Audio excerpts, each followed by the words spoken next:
Assalamualaikum warahmatullahi wabarakatuh. Maratan ukhra, ana Anisa Maisara.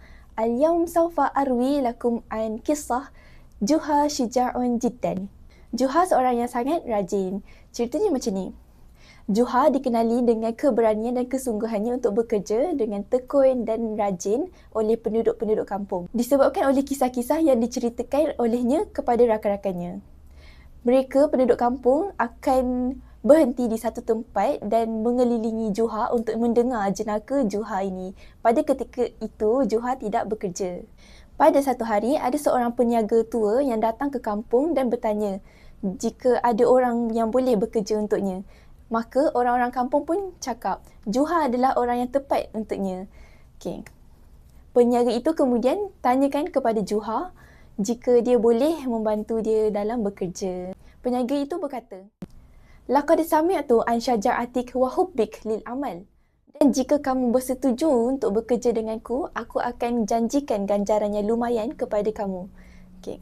Lepas tu, peniaga itu pun berkata, Ghadan sanahminu ba'dal bada'i wa narhalu ma'an ilal baldah al-mujawirah fa'iddu nafsak lis-safar. Kemudian dia memberi Juha beberapa dirham untuk membawa pulang kepada keluarganya. Dan pada keesokan harinya, peniaga dan juga Juha bersama-sama mengembara, dan dalam perjalanan tersebut, Juha tak habis-habis berceritakan tentang kisah perjuangannya kepada peniaga itu sampailah peniaga itu muak mendengarnya. Sampailah di pertengahan jalan, peniaga itu rasa seperti nak berehat di bawah sebatang pokok dan di sebelah sebatang sungai. Lalu dia pun berkata, Hayya ya Juha, anzilil ahmal min fawqi zahril himar liya'khudha rahatahu.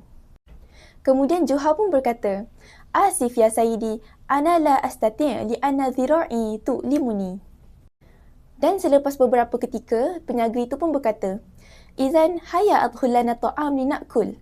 Kemudian Juha pun berkata, Lil asaf, ana la uhsinu tahya.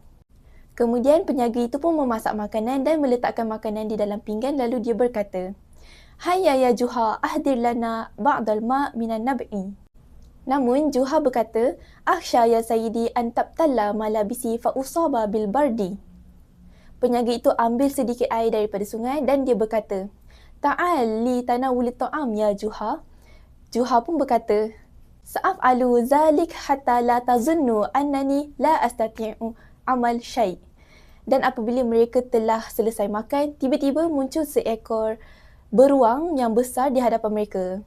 Peniaga tua itu terkejut lalu dia berkata, Hayya ya Juha, azhir syaja'atak allati yuhka anha ahlu qaryatik. Hayya ankidna min zalika dubil muftaris.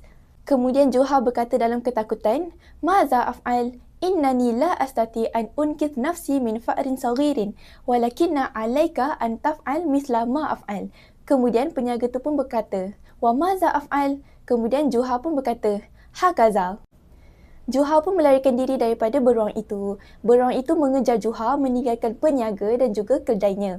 Juha menyangka dia telah melarikan diri daripada beruang itu, tetapi apabila dia menoleh ke belakang, dia mendapati bahawa beruang itu masih mengejar dia. Jadi, dia terus berlari dan berlari sementara peniaga tadi mengambil kedainya dan melarikan diri. Dan akhirnya Juha tiba di kampungnya, keletihan, dan orang-orang kampung pun bertanya, apa yang telah terjadi?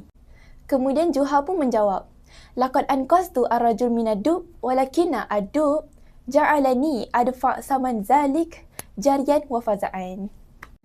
Hadza faqat minni, syukran ala husni istima'ikum. Wassalamualaikum warahmatullahi wabarakatuh.